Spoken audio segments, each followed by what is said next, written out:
ಸಚಿವರಾದ ಡಾಕ್ಟರ್ ಅಜಯ್ ಸಿಂಗ್ ಸಾಹೇಬರಿಗೆ ಜೇವರ್ಗಿ ತಾಲೂಕಿನ ಜನತೆಯ ಪರವಾಗಿ ಹಾಗೂ ನನ್ನ ಪರವಾಗಿ ವೈಯಕ್ತಿಕವಾಗಿ ಅವರಿಗೆ ತುಂಬ ಹೃದಯದ ಅಭಿನಂದನೆಗಳು ತಿಳಿಸ್ತಾ, ಅದೇ ರೀತಿಯಾಗಿ ಈ ಸಚಿವ ಸ್ಥಾನ 2018ರಲ್ಲೇ ಸಿಗಬೇಕಾಗಿತ್ತು. ಅನಿವಾರ್ಯ ಕಾರಣಗಳಿಂದ ಪಕ್ಷದ ಹಿರಿಯರು 2018ರಲ್ಲಿ ಸಚಿವ ಸ್ಥಾನ ಆಗಿಲ್ಲ. 2026ರಲ್ಲಿ ಒಳ್ಳೆಯ ಕಾಲ ನಮಗೆ ಕೂಡಿ ಬಂದಿದೆ ಜೇವರ್ಗಿ ಜನತೆಗೆ. ಅದೇ ರೀತಿಯಾಗಿ ಡಾಕ್ಟರ್ ಅಜಯ್ ಸಿಂಗ್ ಸಾಹೇಬರು ಇಡೀ ಕರ್ನಾಟಕ ರಾಜ್ಯದಲ್ಲಿ ಸಚಿವರಾಗಿ ಒಳ್ಳೆಯ ಆಡಳಿತ, ಒಳ್ಳೆಯ ಅಧಿಕಾರ, ಬಡವರ ಎಲ್ಲರ ಒಳ್ಳೆಯದನ್ನು ಮಾಡುತ್ತಾ ತಂದೆಯವರಾದಂಥ ಧರ್ಮಸಿಂಗ್ ಸಾಹೇಬರು ಕೂಡ ಇಡೀ ರಾಜ್ಯದ ಒಳ್ಳೆಯ ಕೆಲಸ ಮಾಡಿ ಅಧಿಕಾರದಲ್ಲಿದ್ದರು. ಅದೇ ರೀತಿಯಾಗಿ ಮುಂದೆಯೂ ಕೂಡ ಡಾಕ್ಟರ್ ಅಜಯ್ ಸಿಂಗ್ ಸಾಹೇಬರು ಇದೇ ರೀತಿ ಸಚಿವರಾಗಿ ಮತ್ತು ಮುಂದುವರಿಯಲಿ. 2028 ಮತ್ತು ಮುಂದಿನ ದಿನಗಳಲ್ಲಿ ಸಚಿವರಾಗಲಿ, ಮುಖ್ಯಮಂತ್ರಿಗಳಾಗಲಿ ಅಂತೇಳಿ ಇಡೀ ಜೇವರ್ಗಿ ಜನತೆ ಸರ್ಗೆ ಸೀಟ್ ಕೊಟ್ಟಿದ್ದಾರೆ ಸರ್. ಅಲ್ಲಿ ಜೇವರ್ಗಿ ತಾಲೂಕಿನಲ್ಲಿ ಮಂದಿ ಹ್ಯಾಂಗೆ ಅನಿಸ್ತಾರೆ ಸರ್? ಅವ್ರಿಗೆ ಹ್ಯಾಂಗೆ ಇದೆ ಅನಿಸ್ತದೆ? ಎಲ್ಲ ಜನತೆ ಮಂದಿ ಸರ್ ಎಲ್ಲ ಹ್ಯಾಂಗೆ ಅನಿಸ್ತದೆ? ಒಳ್ಳೆಯ ಆಗಿದೆ. ಅಜಯ್ ಸಿಂಗ್ ಸಾಹೇಬರು ಸಿಕ್ಕಿದ್ದಕ್ಕಾಗಿ ನಮಗೆಲ್ಲ ಖುಷಿ ಇದೆ. ಇಡೀ ಜೇವರ್ಗಿ ಜನ ಎಲ್ಲ ಖುಷಿಯಿಂದ ಇದ್ದಾರೆ. ಧನ್ಯವಾದ.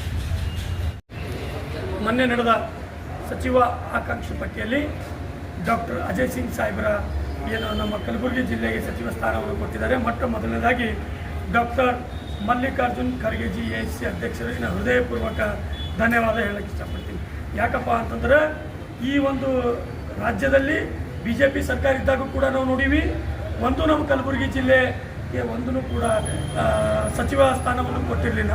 ಆದರೆ ನಮಗೆ ಹೆಮ್ಮೆ ಇವತ್ತು ಡಾಕ್ಟರ್ ಮಲ್ಲಿಕಾರ್ಜುನ್ ಖರ್ಗೆ ಸಾಹೇಬರು ನಮ್ಮ ಕಲಬುರಗಿ ಭಾಗದಿಂದ AICCಗೆ ಹೋಗಿ ಇರೋದರಿಂದ ಇವತ್ತಿನ ದಿವಸ ನಮಗೆ 3 ಸಚಿವ ಸ್ಥಾನವನ್ನು ಈ ಕಲಬುರಗಿ ಜಿಲ್ಲೆಗೆ ದೊರಕಿದೆ.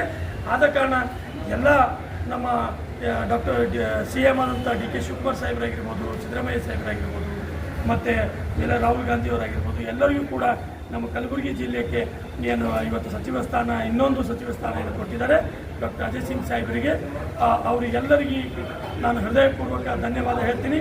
ಅದೇ ರೀತಿ ಜೋಡ್ ಎತ್ತಿನ ಥರ ಏನು ನಮ್ಮ ಕಲಬುರಗಿ ಜಿಲ್ಲೆಯಲ್ಲಿ ಹೆಸರಾಂತ ಪ್ರಿಯಾಂಕ್ ಖರ್ಗೆ ಸಾಹೇಬರು ಹಾಗೆ ಅಜಯ್ ಸಿಂಗ್ ಸಾಹೇಬರು ಅಂತ ಇದ್ದರು, ಅದು ಅದೇ ರೀತಿಯಾಗಿ ನಮ್ಮ AICC ಅಧ್ಯಕ್ಷರು ಮಲ್ಲಿಕಾರ್ಜುನ್ ಖರ್ಗೆ ಸಾಹೇಬರು ಇವತ್ತು ಜೋಡಿ ಮಾಡಿ ನಮ್ಮ ಕಲಬುರಗಿ ಜಿಲ್ಲೆ ಅಭಿವೃದ್ಧಿ ಮಾಡೋಕ್ಕೆ ಅವರಿಬ್ಬರಿಗೆ ಜೋಡಿ ಮಾಡಿ ಇವತ್ತು ಸಚಿವ ಸ್ಥಾನವನ್ನು ಕೊಟ್ಟಿದ್ದಾರೆ. ಅವರಿಗೂ ಕೂಡ ನಾನು ಹೃದಯಪೂರ್ವಕ ಧನ್ಯವಾದಗಳು ಹೇಳ್ತೀನಿ. ಶಿವಾನಂದ್ ಮನಗುಂಟಿ.